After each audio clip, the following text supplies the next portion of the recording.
What's going on? Derek Wyatt is so much better at this job than you are. Hey guys, welcome to Cake. So today we're going to be talking about your brain and brands, and kind of just the actual neurology of what's going on when we encounter different brands around, and hopefully how you can kind of structure your brand to, I guess, do what you want to people's brains is a good way of putting it. Oh, I think we're good. Yeah, thank you. What's that? I think we're good. Yeah. As always, Cake is totally donation based, so feel free to toss some bills in the case or click a little donate button on our website. The goal of this one and of all cakes is to provide some actual useful tips and techniques that you can put to immediate use to hopefully get done whatever it is you're trying to get done, instead of just kind of throwing out more abstract concepts that get you even more confused. So, talking about your brain and brands, there's some good books out there and some good literature on it, which is getting to be a more robust field pretty much every year, which is really nice, which is the field of neuromarketing.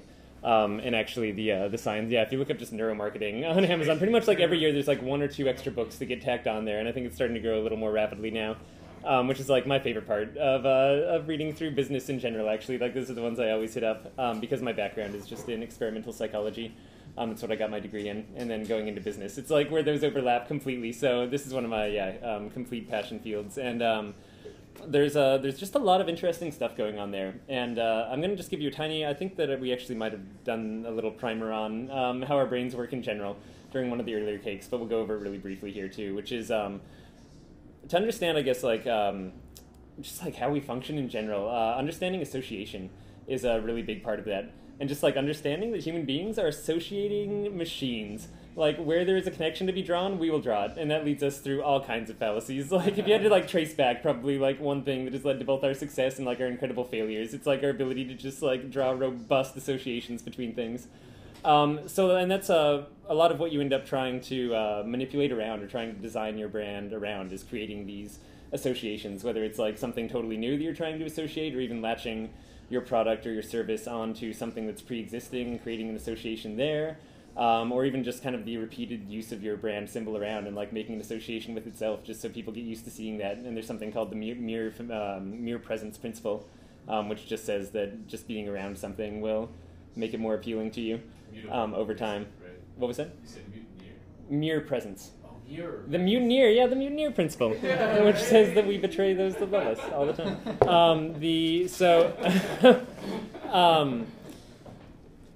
Like I said, this is a huge area this is a huge area to cover. So we're not going to delve super deep into it, especially since we're talking a lot about early stage stuff here. This is this is the third one in our series of 8 here, where we're going back through our first few cake sessions, because we never caught those on film. We started filming during week number 9, so we're going back through our early topics and getting those all covered. So this will cover a lot of the early stage branding, kind of what to do when you're first getting your business set up, maybe, and how you can think about things, and hopefully set it up so that it'll save you a lot of nightmarish hassle down the road changing your brand. Because if you ask like any company that's had to do it, I'm sure they will tell you that it is like just awful trying to switch brands midstream. So the two big pieces of advice that hopefully this boils down to, and I'll give you just like them at the beginning here, so you can kind of have everything else in light of that, is my main advice for this is just coming down to a core question. That was something that I came up with, or that I found really useful back when I was doing theater, which is just coming back to something about your brand, like whatever it is, specific one-line thing you come up with for your product, and then phrase that as a question form. So that you can have always something to ask, like whether it's like, what color napkins do we order for this event that we're doing? Or like, how much do we pay people? Or what do we do once we have profits? Or like, what font should I use for this handout? And hopefully you have some question you can just come back to that'll actually answer that, and we'll talk about that a little bit. So that's one of the main things. And the other one is just the better it reflects you, in my mind, and like you as a person, your kind of brand, just the happier you'll be. And there's a lot of, business advice out there to the contrary, too, which is, like, brand your business how it will sell best to your customers. Like, who cares what you personally think? Like, this is about getting your product and service into the hands of the customers, Which is fair, and, like, if you think your product or service is good, then theoretically the more people who use it, the better their lives are too. So like the better it was in the long run that you. But I don't know, there's something about like consistency, like you stray a little bit from what you actually want to do. And this is maybe, I guess I would argue that it's the same for lifestyle and real business or regular businesses too. But like you stray a little bit from that, and suddenly you're having to answer emails in a slightly different tone than you do naturally. And you have to train people then to answer emails in a slightly different tone than you would naturally, and you have to interact with people that you had to hire to be slightly different than how you interact with things normally. It just creates a weird disconnect. And at the very least, even if you're not managing your own business and you're just setting it up and like you're tossing something totally into the world, you still have to like look at that and see what the effects of it are and see what's going on. So my other piece of like kind of cake advice is just like, I don't know, be honest with yourself, even though it doesn't make the most business sense. I think it makes the most like world interaction sense somehow. Yeah, exactly. Just like it creates weird headaches where there shouldn't be in like ways that you wouldn't predict going into a business at first. I mean, the consistency primarily too. I made them so like a good example of this. Actually, we'll talk about examples for that later because those are just kind of the two main things I want to tap into. So let's talk a little bit about what good branding can do, like why you even want to pay attention to branding in the first place, so that we know kind of where we're going with this. Here's like a perfect example which I came across today when I was researching a little more into this too, which was a study where they found that soda in a Coke can tastes better than soda in a different Coke can, regardless of what type of soda it is. So you can put like Coca-Cola in a Coke can and like in a Pepsi can, and have them taste it, and they'll say it tastes better in the Coke can, and same you can put Pepsi in both, and they'll say that like the one in the Coke can tasted better. You can put like anything in both of them, and they'll just say the one in the Coke can tasted better. Which, like, if that's not a case for just building a brand and saying, like, people, like, the impression of reality is different because the brand is stronger. The Coca-Cola has another good one, too, which I've used before in cake, but which is just another really solid example, which is the design of the original Coke bottle. How that came about was they asked the designer to make something that could be identified as a Coca-Cola bottle, even if it was smashed into 1,000 pieces. And there's one of my favorite marketers, Seth Godin, has a good post, I think, about that, where he talks about making your brand shatterable, which applies to a lot of different things now, right? The idea, like, it was, like, even if, like, someone tossed the bottle against a wall and, like, it got all swept up except one piece and someone found that piece, they'd be like, oh, Coca-Cola bottle, and, like, they cue the thought of that. But it kind of is like that, too, in our modern world now, right? Like, who knows what page of your website people are going to end up on based on their search. Like, it's not going to be your homepage, probably. It might be some, like, really deep product page or, like, your contact page or whatever, and that should be able to be solidly identified as you, even from that little snippet. You know, if someone catches, like, half of a ripped-up business card somewhere, that should be like, oh, that's probably this company because it looks like this. And the more you can kind of make your brand strong like that, then the more little pieces that are just left around inevitably as a result of doing business, like even your business invoices or something, can be really a strength. And that's really solid too. Like if someone just happens to catch a scrap of paper that your business has generated and makes them think of you, like that's a huge benefit. There's also a lot of stuff going on with the feelings, like the actual emotions that you get from interacting with businesses and what that creates. Like the feeling of opening up a new, like Apple is a really good example of this, and actually to come with what I was about to say, but opening up a new Apple computer versus like the idea of going to the DMV to get something done, like elicits very different, just like visceral emotional reactions from even like mentioning it or thinking about it. And it's cute, and too, they started doing crazy fMRI scans of people's brains to see just how we react to different brands. Wow. And it ranges everywhere from, like negatively to neutrally to the strongest brands cue the same emotional centers as religion, or as like kind of feeling like a part of that religious experience. And sports teams also cue that too. Like sports fanaticism, is the same as like religious fanaticism. Strong brands like Harley Davidson also kind of cues that religious emotional response. Apple is another one too. Coca-Cola, I believe. There's kind of like this sense of just like, embracing and belonging. Which, another case for building a strong brand is also, you're building that actual like connection, like you're controlling what parts of people's brains are firing and what that means. Easy cues to make people think of you. So this is kind of that association idea. For instance, so my main business is running Float On, which is a float tank center out in the southeast. Which pretty much anyone who's come to float with us, anytime the Modest Mouse song Float On comes on, they immediately think of our business. which is just a really positive association to have that costs us nothing and just cues it every single time. So that's like an example of kind of an association with something outside and good branding in that direction that is pretty much free advertising. And differentiation in a crowded market, which is not something that I've had to deal with a lot of the different businesses I launched, just because they tend to be like really taking up the full of like some niche market that hasn't existed. But Cold Stones might be a good example of this. Like in an already really crowded ice cream market, they're all about like their slogan or what they're all about is to be the ultimate ice cream experience. Which is positioning really strongly. It says like basically if other people come in and they're like, hey, we make the best ice cream in town, it's all handmade, like it doesn't affect Cold Stone really at all. Like their brand is about being the best experience, not about the actual ice cream or anything like that, you know, like all the slicing right on the spot, like if they get a tip, they ring some kind of crazy like pirate bell, you know.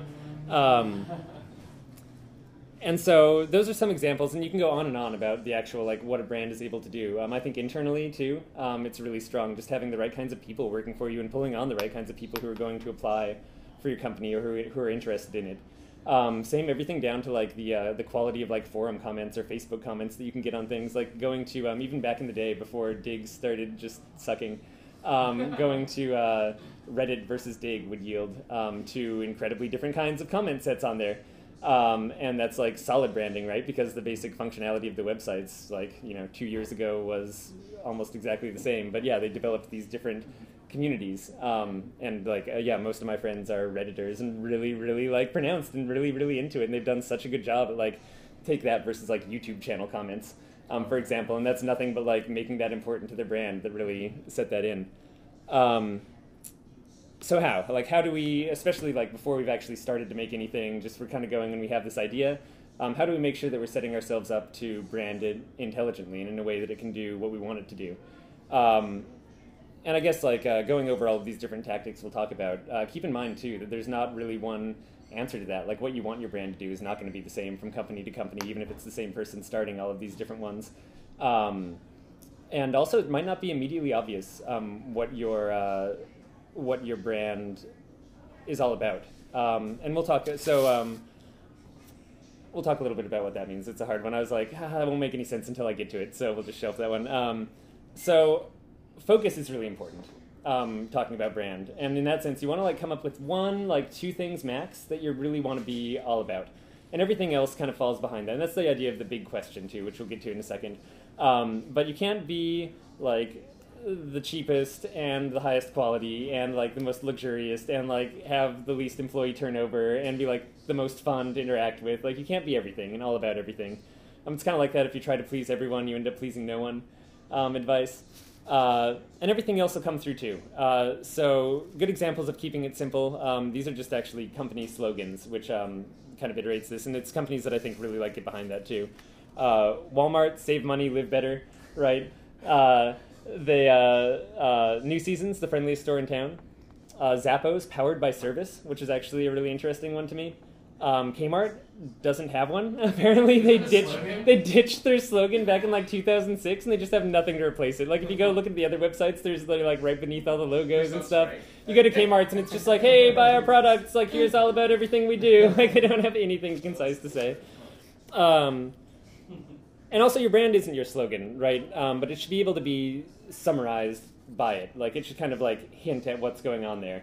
So Zappos, powered by service, is a really good example. Like that doesn't let you know that like everything that they do for their crazy employee training, and it doesn't let you know that they like give their employees a budget to just like make the customers happy. It doesn't let you know that they do, you know, it's not like Zappos the best shoes or Zappos like you know, free returns or like free shipping. Just like powered by service. And for them, that's probably enough. You know what I mean? You can kind of build your own, like powered by service could mean many things. And Zappos has made it mean what they want it to mean. So don't think too that you're like kind of chained to this thing or that it's inflexible. This is more of like a mental exercise than anything else. And if you can't boil it down to that point, then like you're not going to have a strong brand. Like if you have all these different things, it's going to come across as a mishmash and like it's not going to be remembered. You know, Apple is like design. Like, sure, they also have like some of the best computers. And like, if you're a graphic designer, if you're doing video work, like you use an Apple just because they also have the best software. But like, when you think of Apple as a company, you think of like the design of their products, and kind of like care might be another one. Um, New seasons, as their season, the slogan, the friendliest store in town. There's a lot of ways to be friendly, though. You know what I mean? You could go about that a lot of different ways, and they're faced with all kinds of decisions. And you can see the new season's direction towards friendliest that they chose as well, through their color scheme. You know, through how they choose to do displays, through having the butchers and everything work at an open counter, so you can see what's going on. Their employee wages and benefits. You know, they had to make a choice for that and decide like what the kind of friendly option would be. Community involvement, their environmental impact, like all of these things were decisions, but you can always trace it kind of back to that friendliest store in town mentality, I think. So the big question, you know, this should, once you have your kind of like idea behind it, that really drives all of your other things. And then the sooner you get to that, the sooner you know what your business cards are going to look like, and the sooner you know how long your workshop sessions are going to be, or like who your target audience is, or how you should be talking to people, or what you should be offering them. It kind of comes back to this, like, also, what do you want your customers leaving feeling is another kind of good question, or a good way to phrase the big question. It's like, what do you want people to leave their interactions with you with? And that's a good way to think about this too. So Walmart, like, does this lower cost? Like, that is, I guarantee, the question that they ask for every single thing that they do. They've actually done an amazing job at reducing the amount of packaging waste that goes into production across the United States from different companies. But that's secondary, because the only reason they did that was because they were tired of shipping extra packaging around and making room for it on their trucks, and wanted to lower cost that they can get by like 2 cents on every product in their store. And so they force companies to have the minimal possible packaging for everything that goes into them, which is really interesting. New Seasons is this friendly. Float On, which is different from the one that we said earlier, and this kind of gets adapted too, and is a good lesson for kind of changing things as you realize what you're more about and get settled. But does it improve being human? Is pretty much the new slogan that we have for Float On, as far as like the question, at least that I ask myself going through the business. Like, does it improve being human? Question mark on your business card, though, right? Right, exactly. So yeah, much different from the slogan, but like that's what gets said. And we don't even really have a slogan for Float On. We have kind of rotating ones that go through. Feeling or something like that. What was it? You can create a feeling. Yeah, exactly. Touch point. But that's sort of, if I had to list a guiding element to what we do, I feel like, improving being human, like, covers kind of like the mushroom supplements that we've started selling in the shop, like our general attitude towards refunds, the actual float experience, like light therapy glasses. I feel like everything is kind of like centered around that, like, does it improve being human? And like, if not, it's like, well, like, ditch it then, like, get rid of that. The question should be actionable too, and this is important. It's kind of like making sure that a scientific experiment is falsifiable. You know what I mean? Like, there has to be a way that you can answer no to it. Like, it shouldn't just be something like, is it what I want? You know, and you're like, yeah, absolutely, like, yes, yep, yes. Like, there should be something else definable. Like, you should be able to have kind of an impact on whatever it is that you are deciding with your question. If you find yourself always, like, answering in the exact same way or not really making decisions, like, if you're stuck on something and you ask that question and it doesn't make you less stuck, then it was the wrong question. Like, time to go back to the drawing board and figure out something a little more set.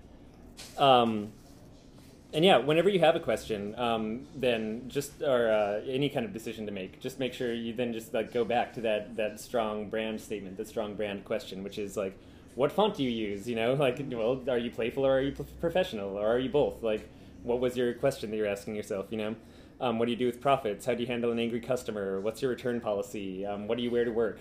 Like, all of these things are like really there's so many thousands and thousands and thousands of decisions that go into any project, and especially like a business that's going to endure for decades, or hundreds of years, or however long, that you have no idea you're going to have to make. You're like, okay, well, I got my logo, and like I got my name, and I have my LLC license, and I have my first customers, and then you're like, okay, well, I guess that means we just need to decide what receipt printer we want, and like we're going to buy that receipt printer from, and like, do we buy locally for like this set of papers that we need for all of our business cards, or would you go through Vistaprint and like order through them? And it's like, oh boy. But like, that question just saves you so much time. It's a great filter. Yeah, exactly. And then like, and having that too, make sure that every single decision you're making is consistent too with that, which consistency is the next kind of important part of this is.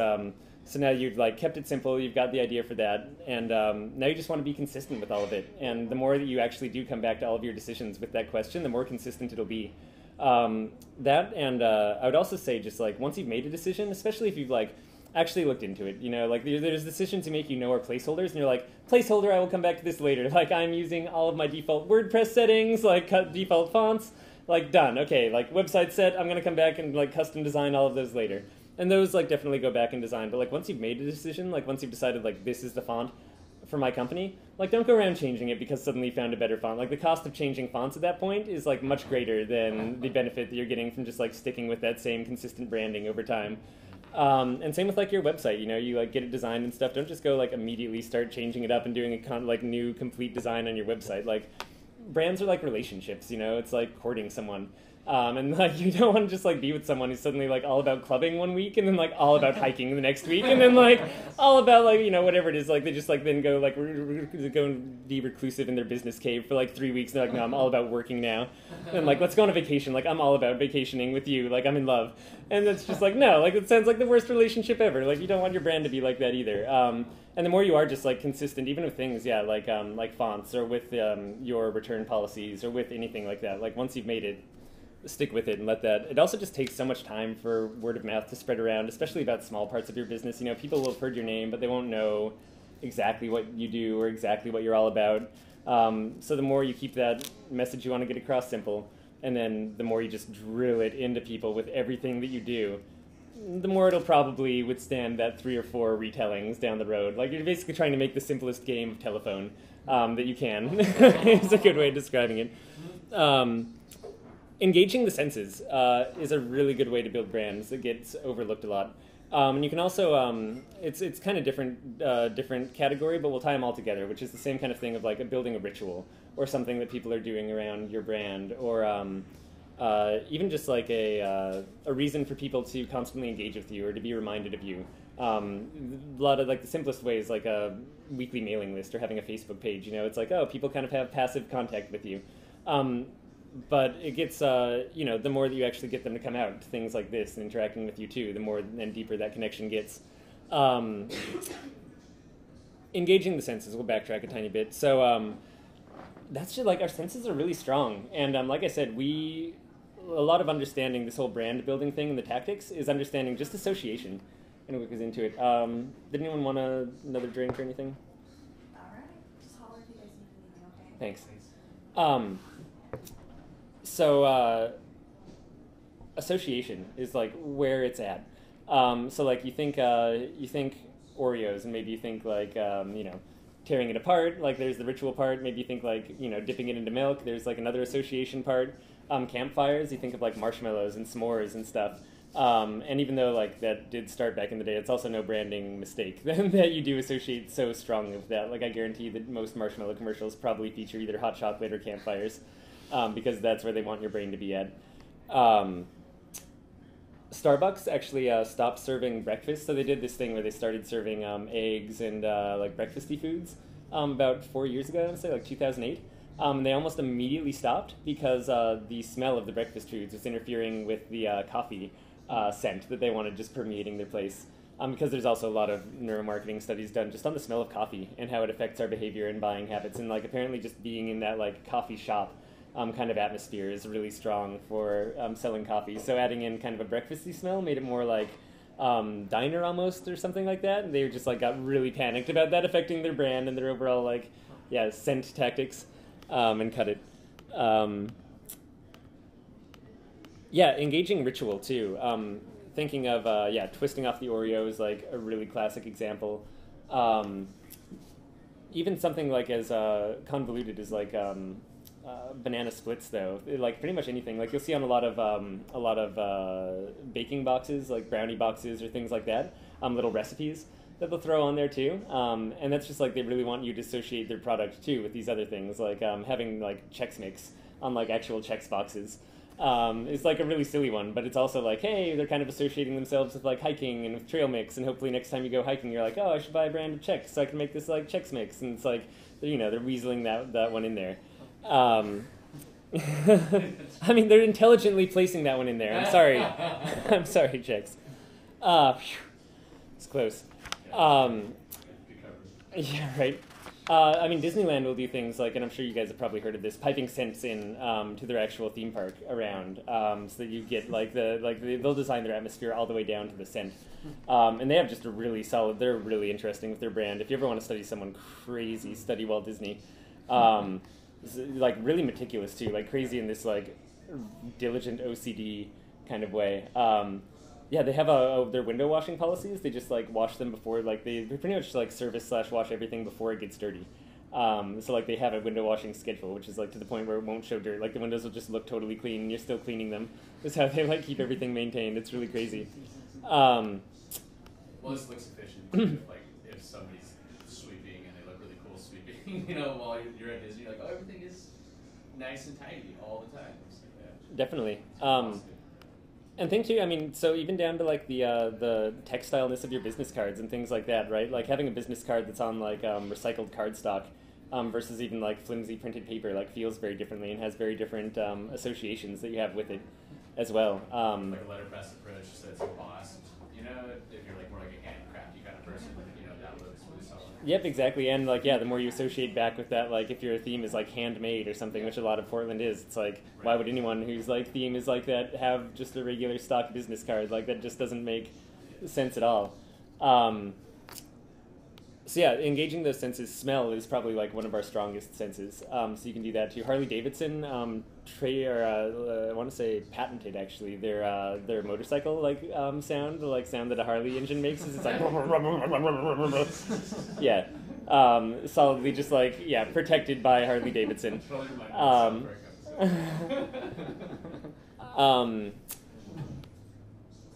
Engage the senses and plan on doing that too. It's not, that's one that I find doesn't come naturally, as you're planning out what you're doing with your brand and how you're setting it up. Like how am I going to engage all 5 senses with different things that I'm setting up is not one that you immediately think of, but is a really powerful one.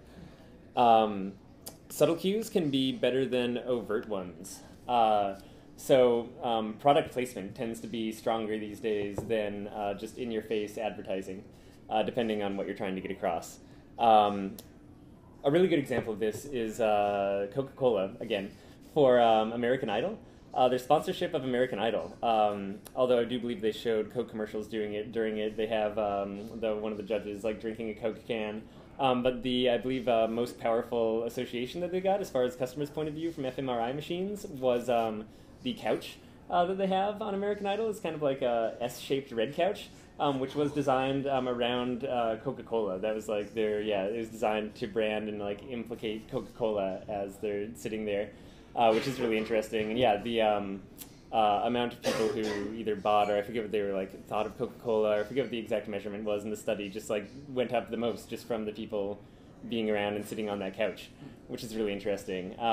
And it's also just a sign of a strong brand, right? Like that a red S makes you think of Coca-Cola is really powerful, and they've obviously done a lot to set that up and to keep that in people's minds. I mean, that's why they pay so much money for just standard advertising, is so that the other things that they do can be that much more powerful and affected by it because you're constantly surrounded.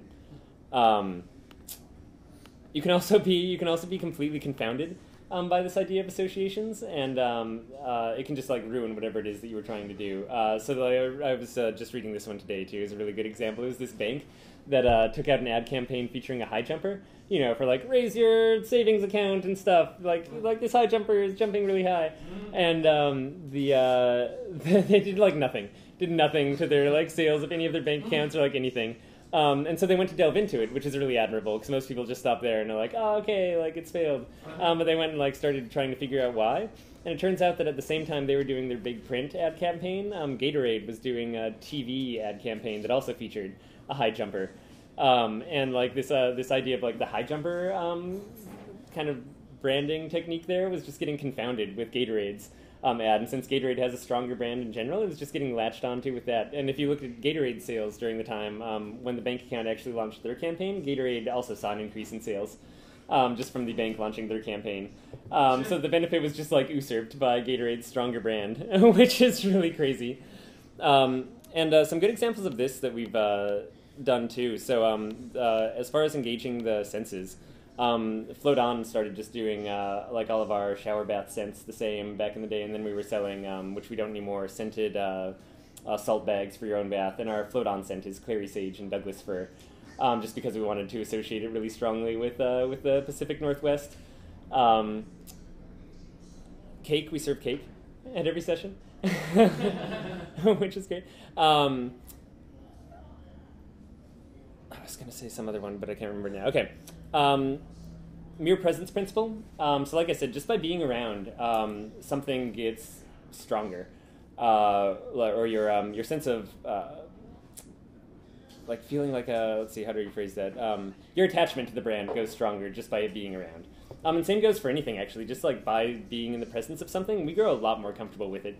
And I actually just went back recently to figure out the study that came from, which was an awesome study. It made me just really happy for scientists that like rock really hard. But they had a classroom full of people, and they just had an actor come in, like covered in a trash bag. Like that, so all you saw was like his legs and like a trash bag on him, and he just like went and sat in the corner, and he did this for like 3 days in a row, and just like didn't say anything, didn't like react or move or anything.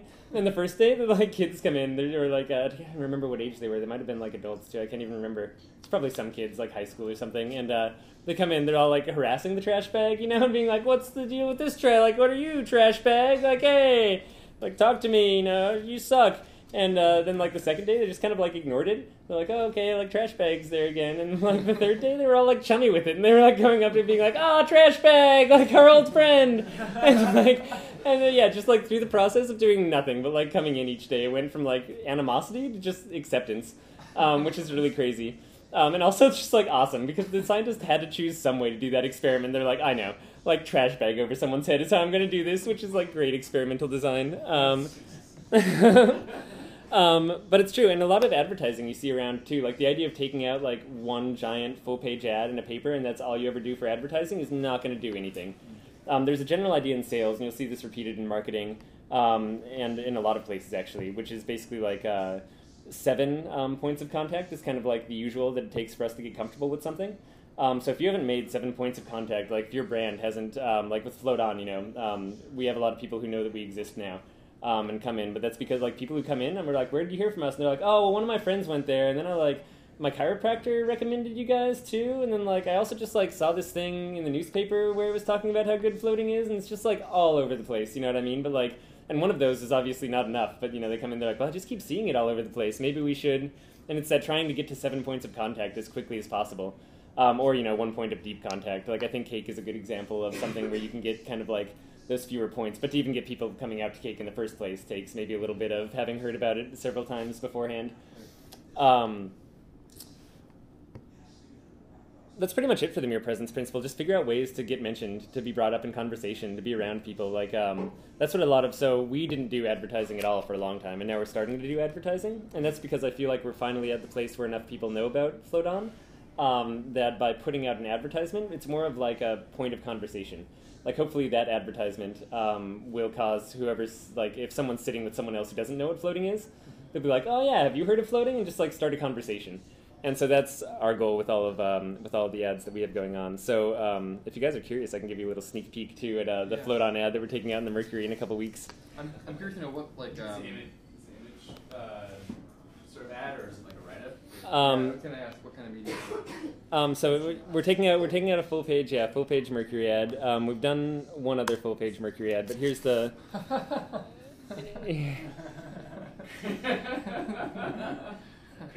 Yeah. Safe. Is that on the camera too? Yeah. Now they all Hopefully. know. Yeah. Now they all know.